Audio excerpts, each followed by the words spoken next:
Does anybody want to go to the playoffs in the National League? I mean, we know the Phillies and the Dodgers and, the Brewers, they got that. And then there's the Cubs and, well, the Padres. But quite frankly, the Mets don't look like they want anything to do with the playoffs. But neither do the teams chasing them. Step up to the plate. It's the Locked On MLB Squad Show. From the Dodgers to the Astros, the Mets to the Rangers, and everyone else in the league, with the experts of the Locked On Podcast Network bringing you the most comprehensive breakdown of all the action around the horn. We're coming in spikes up, no hurt feelings allowed, so squad up. Step up to the plate. It's the Locked On MLB. Welcome on into the Locked On MLB Squad Show. Appreciate you joining us here for this latest edition of the Squad. My name is Jeff Carr. I am the Locked On MLB channel manager and one half of Locked On Reds. Joining me here today, JD Haffern from Locked On Cardinals. JD, what you got for us today? I got a team that is done, so I am out for the playoffs. Although Booty was trying to make me feel better before we went live to it's 5 games back. You got Miles Michaelis. You're going to be okay. Not going to happen. Speaking of the Booney, he's here too. Locked On A's. The A's, they did just sweep my Reds, so there's that. If Major League Baseball went to the minor league system where there was 2 halves, a first half winner and a second half winner, we're having a different conversation. I did take the A's to be a surprise playoff team in my futures bets. I don't want to talk about the rest of my futures bets because they are all on that same plane of wrongness. But yes, and speaking of wrongness, Justin Latta from Locked On Guardians also. Oh, I'm sorry, no, not wrongness. He is right some of the times too. Wow. So some of the times, just some of the time. That's fine. That's okay.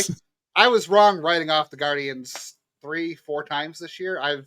They've gotten the defibrillator more often than I've been right. So that's fine. That's fair. That's what we do in Ohio. We write off our baseball teams, and yet they still remain in playoff races because the Reds are 2 games out. The Guardians are on a crazy winning streak, reminiscent of 22 in a row. Not quite that much, but still getting up there. It's a nice hard charge toward the wild card. Are they going to get it done? They are going to get it done. They're going to get there. I'm going to even say he's believing. He's back in. The division is in play. I am back in all the way. I am back in. The division is in play. Ooh, what?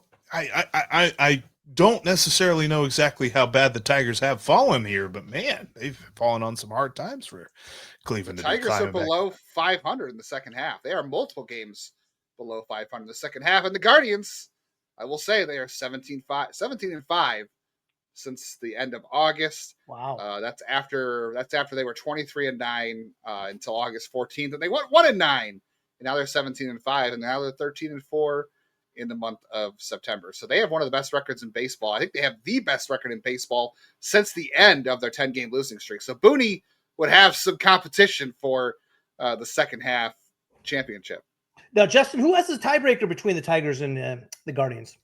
TBD, but if the Guardians win 3 in Cleveland next week, or if they win 1, I'm sorry, the Guardians need 1 more win against the Tigers to get the tiebreaker. Obviously, if they only win 1 of 3, the division chances are probably over at that point.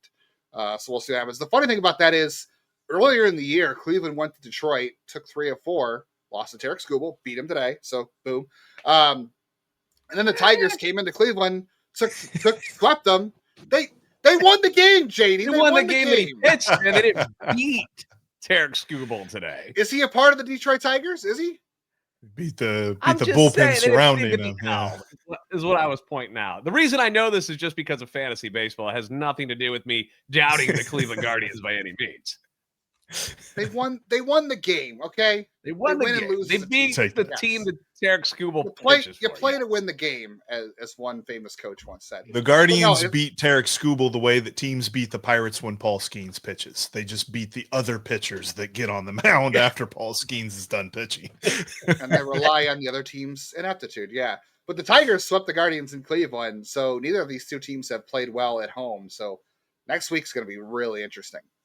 And kind of, too, with the Rangers falling off a little bit. I know I teased, like, the NL wildcard picture here for a minute, but sticking with the American League, the Rangers look like they were making that hard charge. A lot of people were picking, including myself, and now they seem to be falling back. And it looks like it's Cleveland's game to get that final wild card spot away from that spot there. I just blanked on who is in the final wild card spot at the moment. I think it's the We Red got three Sox, good teams. You isn't got Boston, Seattle, like they're all right there. So. Oh, that's right. Yeah. Yeah, Red And Sox. Booney's A's. Red Booney's Sox A's could have helped out the other night if they had beaten the A's, but no, if they beaten the Red Sox, but no. Thanks, Booney.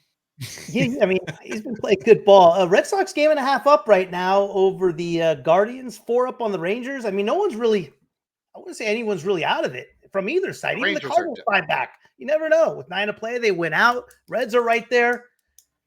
I mean, who knows? Who's the most vulnerable though? Like between the Red Sox and the Mets, who's the most vulnerable between those two? Red Sox, no question about it. I mean, they're just a bad team right now. The A's beat them 2 out of 3, and their offense has just absolutely disappeared. They have absolutely zero offense. Now, I will say this about the offense, about their pitching. If you're looking at 2 legit aces, this rookie early is legit. Crochet and early, that may be the best 1-2 punch in all of baseball as far as starters go. Again, he's only made two major league starts. They're both against the A's, but damn, they're really good starts. We know Hunter Green might say something about that. One hit shutout of the Chicago Cubbies tonight, and him and Andrew Abbott, you put them 2 guys together. You would think that, but then I'm thinking back to Hunter Green's outing on Saturday against the A's. Oh, okay. Yeah, that's true too. He was giving up the long ball there in the Sutter Health Park. Yeah. The AAA stadium. Just call it AAA. In no city. It's a non-existent city. It's the redacted city there in California. I think I tend to agree with you because I don't understand why the Mets are here. Like the Mets won as we're recording here on Thursday. They won against the Padres on Thursday, and that's just their 3rd win in their last 10 games. They keep doing this thing where they go on crazy streaks of ineptitude. Then they go on that 8-game winning streak, and now they're back on another streak of crazy ineptitude. And I wonder a little bit, like, will one of the Diamondbacks, Reds, or Giants actually finally take advantage of this? Because all 3 of these teams, as much as I have liked to sort of belabor the point that the Reds are getting close without actually getting there, so have the Diamondbacks and so have the Giants. Like they've all been within like a half game over this last month or so, but nobody has actually overtaken them. The Mets had are really good right now because of their pitching. Though. You know, the Mets were up there for quite a while, so it took an 8-game losing streak just to get them this close to where they're at. So I know you guys might be down on Boston, but I am shocked at how vulnerable the Mets are right now, where their best pitchers are 3 rookies right now. Like it's none of these guys that they went and spent, the bag on to bring to New York. It's McClain, it's Sproat, it's Tong.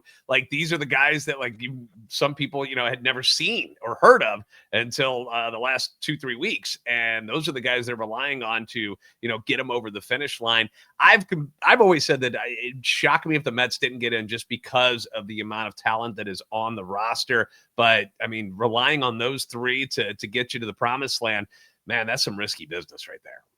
Here's something interesting. In all these teams, and something that's different this year than any other years, there's not one team that they're starting pitching you look at and they scare you. There's no 1-2 punch out there that's like, whoa.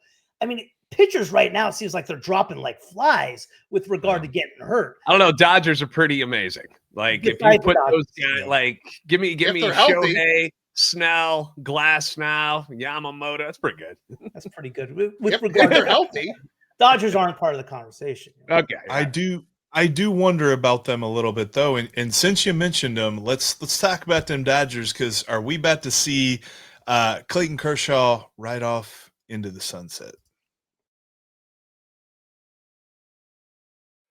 This episode is brought to you by Zippix Toothpicks. Whether you're looking for nicotine satisfaction or an energy boost, Zippix has you covered with their nicotine and caffeine-infused toothpicks. For nicotine users, Zippix provides a discreet way to satisfy cravings and the hand-to-mouth habit without vaping or smoking. Zippix can be helpful to you as you work to reduce your dependence on vaping.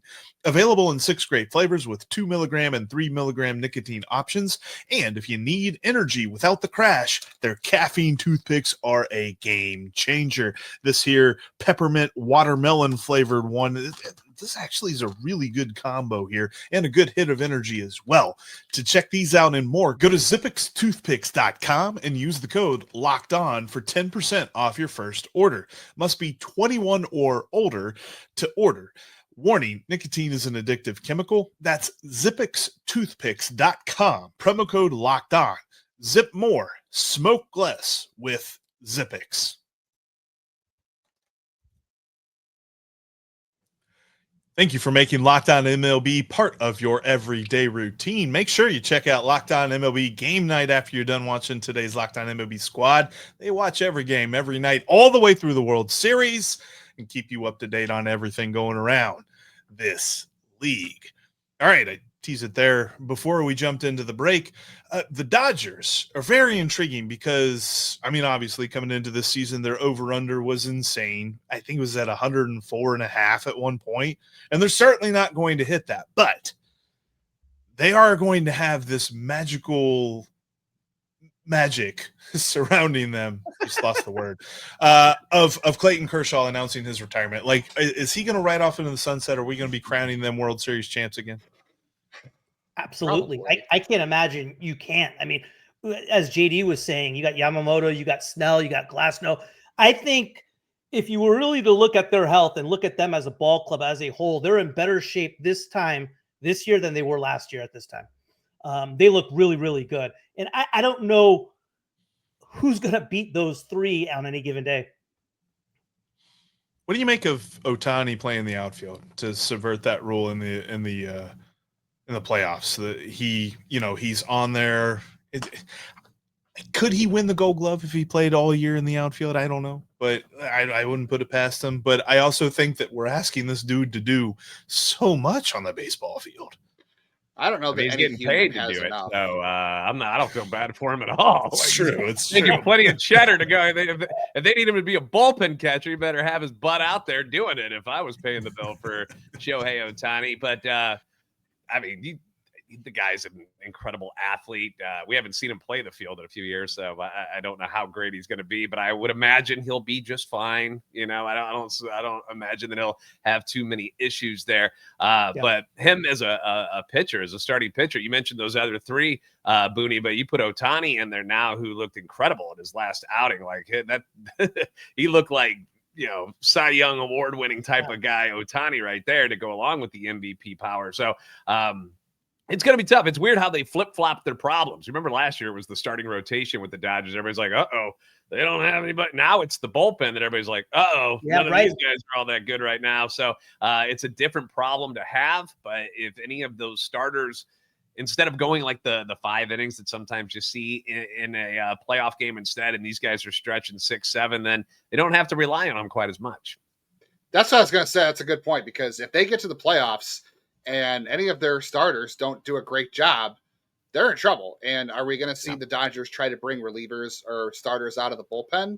Like, that may be the way I have to go. And they're not even in control of the division. Like, the Padres are only 2.5 out. That race is still far from over with the final week to go. Like, the Padres still have a really good rotation themselves, and they probably have one of the best bullpens. Here's a question for you guys. Does Clayton Kershaw make the roster? Is he going to be on there? Is he coming out of the pen? Is Ivan Sheehan going to be coming out of the pen like you mentioned, Justin? I don't know. I mean, Kershaw is going to be there. I'm really curious to see how the bottom of their lineup does, though, to be honest with you, because last year their offense, obviously, it's still really good. Like Ohtani, Betts, Freeman, Muncy's been solid, but like Teoscar Hernandez not having a great year. Michael Conforto not having a great year. Like, the bottom of their lineup is pretty suspect. And how long is Will Smith going to be out for? Like, that's also not fantastic either. So it's going to be really interesting to see what they do in the postseason. I think it's going to be how much can the bottom of their lineup give them, and how many, the third time through the order penalty is true. Like, I know the Rays didn't let Blake Snell go that deep in when they had him, but like Blake Snell might have to go 7 innings or 3 times through the order for the Dodgers for them to win this. Can he do that? That's an intriguing point too. Like where the Dodgers are in this race, it doesn't feel like unless they go on a crazy run and the Phillies choke a bit. I think that the Dodgers are playing in that first wild card round. And Yes. so congratulations, Mets, Diamondbacks, Reds, Giants, whoever it is that makes it, you get to face the Dodgers. And that's just a crazy prospect in and of itself, because it does feel like, as much as somebody could kind of try to poke fun at the Dodgers for not hitting their over under, the Dodgers don't care about that. They care about October. That's all they care about. The season begins here in a couple of weeks for them. And so that's going to be the hard part with all of this. Like, people trying to claim that, oh, this is their weakness, that is their weakness. They're going to figure it out because their team is just so freaking deep compared to everybody else. And that's going to be the hard part in getting over the Dodgers. I still feel like the Phillies are the team that makes it to the World Series out of the National League, but I would not be surprised if the Dodgers beat them. Yeah, I think the Phillies, I mean, you look at a staff that's scary. It's the Phillies, even with losing even with losing Wheeler. That staff from top to bottom, as far as, or is the only staff that you can really look at and match up with the Dodgers as far as pitching. And on the offensive side of the ball, I think they're a lot better. I don't think their rotation can match up, to be honest with you. I mean, Sanchez has been great. Suarez is fine. Luzardo has been up and down this year. Taijuan Walker, like, is he really going to keep that going? And Aaron Nola has not been great this year either. Their bullpen's a little bit better, but my God, they have Walker Buehler pitching out of their bullpen right now, who got cut by the Red Sox. Like, he got replaced by the rookie you were talking about. Like, I don't know. The Phillies and Rangers were my World Series pick at the beginning of the year. Obviously, one half of that is not going to work out now. I don't know. Like, it's just weird to me, the Dodgers. I know, Jeff, you were saying they don't care about the regular season, but who had the Phillies and the Brewers competing for the best record in baseball? Like, those are the two best teams in baseball, and everybody else is kind of like on a different level, which is very, very strange. The question is, are the Brewers going to actually do anything in the playoffs? And I wouldn't count out the Cubs either. Like, the Cubs, I know they've had their issues in the second half, but I wouldn't want to be facing them in the playoffs either. And you're right, the Dodgers too. Like, I don't want to face them because they're not going to play that final weekend against Boston with anything. They know they're not catching best record. If they have the division wrapped up, they're going to rest all their guys and they're going to line up their pitching for game one of the wild card series. So whoever they're facing is going to have to be putting all their best effort forward to get in to that series. So good luck. It's interesting that the Cubs actually have a better run differential than the Dodgers do. That's kind of an interesting note to look at there. JD, you and I, at least of the four of us, know the Brewers the best. Are we overlooking them? Because it just feels like they do this every year. They absolutely dominate the regular season, and then we get to October and we're like, flip a coin, let's see what you got. Because every year we know what happens, and Chuck would tell us too if he was on here right now. Like, that's what they're all really worried about. Yeah, they're worried about the collapse in the playoffs because outside of Freddie Peralta in that starting rotation, I mean, yeah, they got good numbers, but it's Quinn Priester who, nobody was really relying on him coming into the season. It's Jose Quintana. They got Brandon Woodruff coming back from injury. I assume he would be probably their number 2 guy, maybe their number 3 there. What are they going to do with the Miz in the playoffs? But there's a thing about the Brewers this year. And it's something that people used to bring up with the Cardinals. They just find this devil magic, and that's how they're able to pull off wins and whatnot. And it feels like a lot of really lucky things have happened for the Brewers to win as many games as they have. Like, I've never seen anybody going like, that's a scary lineup. Things just kind of fall their way so far this year. And I always wonder if, is that luck going to run out when they get to the postseason? As you mentioned, Chuck would say the same thing, that's his biggest concern. He's like, yeah, they've been a really good regular season team for 3 seasons in a row now, but where's the wins in the playoffs? And that's what they're all nervous about. So I wonder if they go into the playoffs kind of playing timid and a little scared because they don't want to screw it up in the playoffs again. I feel like there's a psychological thing that might be there, but we've played them a lot this year, dude. They are a good team. They're very solid up and down in that lineup. They play really good baseball. I love the way they play too, where it's bunting, it's sacrificing. It's not just relying, like a Yankees team where it's just relying on power all the time. Similar to, how Cleveland does it, it's not just 1 or 2 guys. It's a whole lineup that does things to get it done. And they got a solid bullpen that has kind of, I've gotten a little tired as things have gone on. And Chuck has said that too, that he's worried that they've worn out some of their bullpen arms. But yes, they're getting overlooked. I would agree with that. But at the same time, there's a reason to be timid about what they can do as far as a playoff run all the way to the World Series for sure. They make contact, they get on base, and when they get on base, they put immense pressure on pitching. A lot like Toronto, wouldn't you say, Booney? A lot like Toronto? Yes, absolutely. And up and down the lineup, someone gets on base, and it's like they're looking to take second. They change the whole vibe of the game. I'm rooting for Milwaukee this year. Yeah. I hope they take it. I love the way they As play. someone who covers a team that has that same formula, Booney, I will say when it gets to October, that formula is hard to make work against a bullpen. If you have a starter that goes 5 shutout innings or 5 innings, 1-run ball, and they've got 3 or 4 relievers they can trot out there, that strategy blows up in your face real quickly. It worked for the Guardians enough to squeak by the Rays in 2022. They took the Yankees to 5 games in 2020. That year, and they got the Yankees to 5 games last year, but that strategy on the whole is very dicey in October. I mentioned Clayton Kershaw just a minute ago. I feel like him announcing his retirement, or at least announcing his retirement here at the end of the year, signals a changing of the guard, and there's a couple of guys that are going to be following him soon. Who do we see now that's going to pick up that mantle? We'll talk about that next.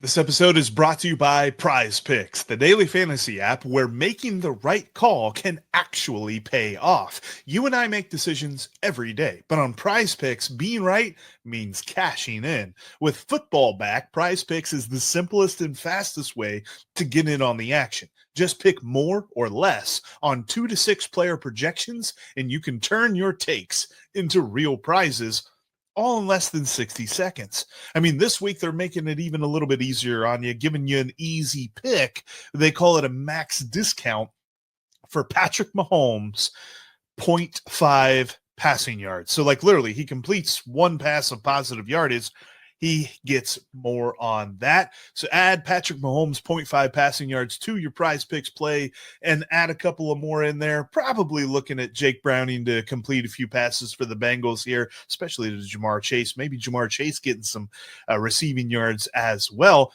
Download that Prize Picks app today and use the code Locked On MLB to get $50 in lineups after you play your first $5 lineup. That's code Locked On MLB for $50 in lineups after you make your first $5 play. Prize Picks, it's good to be right.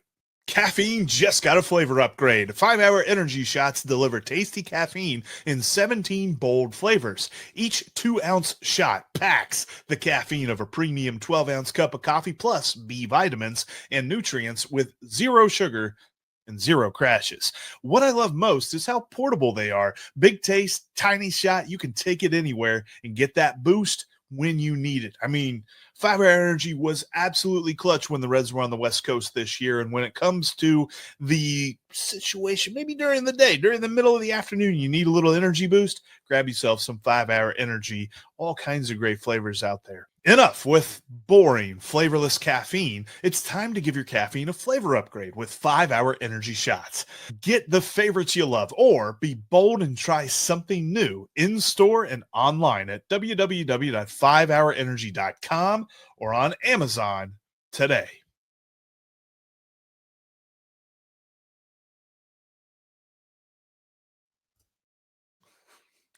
Thank you for checking out today's Locked On MLB Squad show. A little bit of a mess up on the edit there, my bad. I will say this. We've got all kinds of different shows, whether it be Cardinals, Centric, and JD Haffron, whether we got Locked On A's and Booney, Locked On Guardians, Justin Latta, Locked On Reds, myself, and Stephen Offenbaker, or your favorite baseball team. We got something for you. Make sure you check them out today. Hit that subscribe button. We're all over your feeds all the time because we're part of the Locked On Podcast Network. All right, with Clayton Kershaw announcing that he's going to retire at the end of this season, I saw something, I want to say it was probably about May, that The Athletic had put out there about the era of the ace and, the Justin Verlanders and Max Scherzers and Clayton Kershaws of the world and guys like that, where it's like, it feels like we're coming to the end of this era. And there's definitely talented guys in the league like Paul Skeens and Tarek Skubal.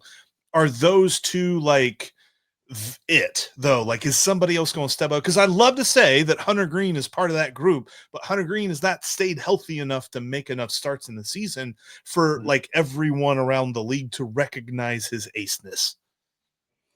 Is Clayton Kershaw the last of his breed? Is he the last one with starting pitching changing so much? It seems now every other week, every month, whatever it may be, somebody is going down with some sort of major injury. A position player in baseball, they're out 4 to 6 weeks. A starting pitcher is out like 2 years. And if they're ever back to normal, who knows? I don't know if there's – I don't think it's off base to say Clayton Kershaw may be the last one with the way pitchers are being trained to throw these days. Clayton Kershaw stopped being the last of his breed years ago, though, because you talk about guys who are hurt every year. Clayton Kershaw hasn't been healthy for a full season, and I can't tell you how long, to be honest. So, I mean, and that's not to say Clayton Kershaw obviously is going to be a Hall of Famer. He's one of the best to ever do it. But yeah, I mean, the last of his kind has gone to the wayside. Like Paul, I forget how many career wins he has, but like we may not see another 300 career winner. I don't even know who's anywhere close to that. Like when the Pirates eventually trade Paul Skeens to the Dodgers, like maybe he'll start winning games over there. Or, I mean, Garrett Crochet, like he's already been hurt with Tommy John, but he's having a fantastic year. I think Crochet has solidified himself. But again, if he can stay healthy, you're right. Because everybody at this point, like Tarek Skubal, yeah, like he's good too. But everybody has Tommy John, and everybody doesn't pitch 100, 200 innings, and nobody wins a lot of games anymore.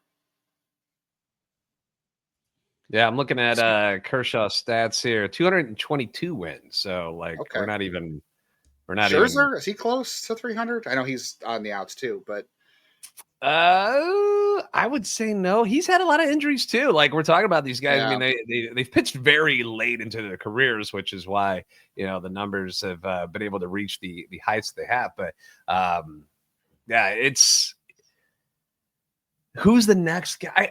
I would say Skubal. That's the first guy that comes off the top of my head that is even remotely in that sort of category. But yeah, it's not about 7, 8, 9 innings anymore. It's about get me a quality start, get me to 6, and then we'll hand it off to the bullpen. And that's where guys are picking up the wins and stuff these days. And there's just not those managers and teams just don't expect it from them anymore. They're not requiring it. Really, it's what it is. I don't really put the blame on the guys. It's really that's the way they think is the best way to utilize the arms these days. So.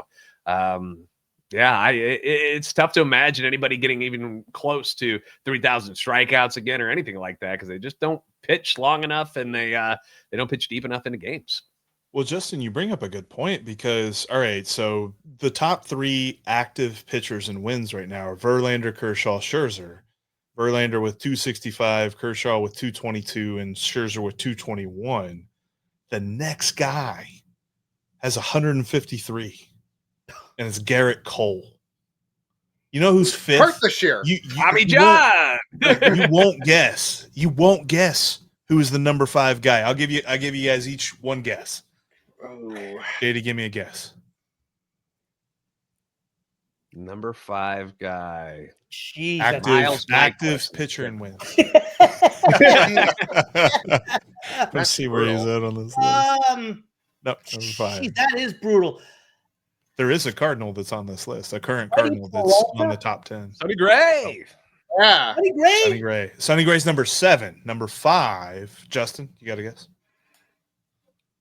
Who is on the Cardinals that is late? Sonny Gray was number 7. That's the Cardinals. I'll give you a hint. Okay. I didn't give anybody else, and if you don't get it right, I'll give the hint to everybody else. But the hint here is think about how old this guy is. It can't be Jacob deGrom because he never won a lot of games. So I can't say Jacob deGrom, but I don't know who else to go with. Robbie Ray? Like Robbie Ray's been around forever, but he's always Logan Webb? Logan Webb's not old enough. No, I don't know. Charlie Morton. Ooh, good one.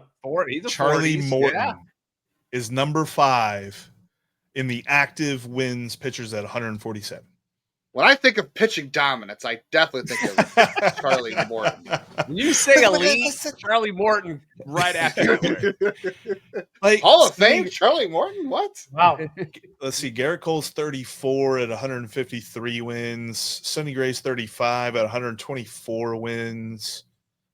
There is Kevin Gausman has 112, and he's tied with Carlos Carrasco for 11th Hey, wins. Carlos Carrasco. Yeah, We're going to have to change the Hall of rookie. Fame parameters. Let's just be honest. We have to stop thinking about how much wins matter. We have to change the parameters. They don't, because there are 20 guys right now, active major league pitchers that have 100 or more wins. 20.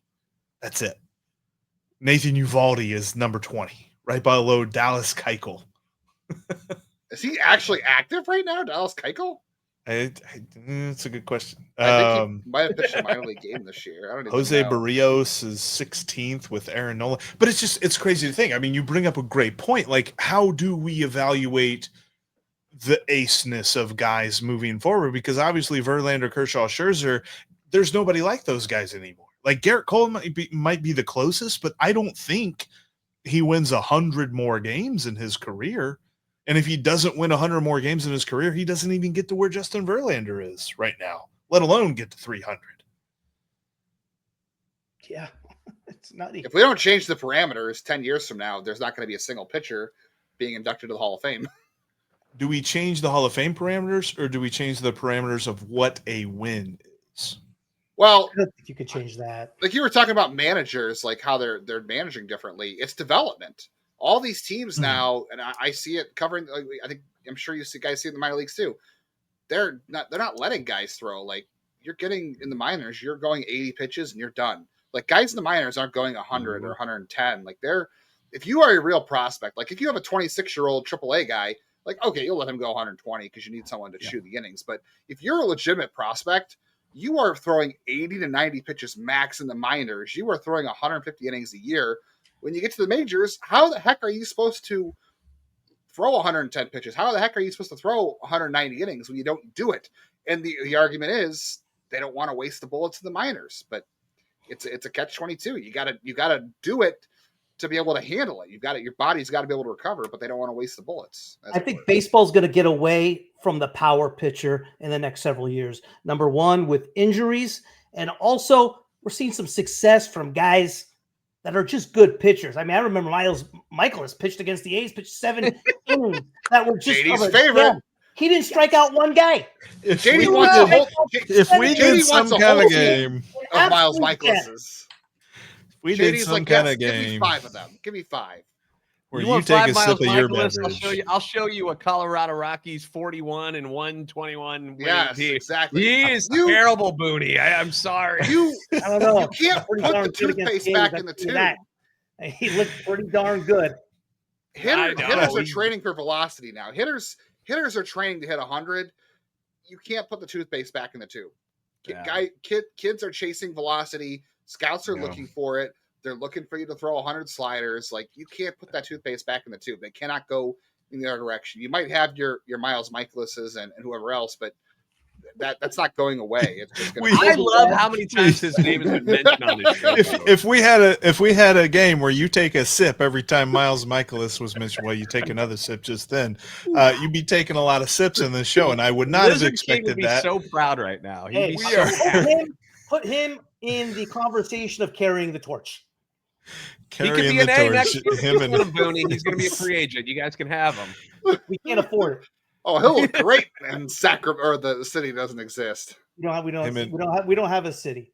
Him and his 0.3 WAR this year. That's where we're going in today's the squad show. Clayton Kershaw, Miles Michaelis. That's a great ending. For JD Haffron, Locked On Cardinals, Booney, Locked On A's, Justin Latta, Locked On Guardians, myself, Jeff Carr, Locked On Reds, and for Miles Michaelis. We'll talk to you guys soon. Beetlejuice.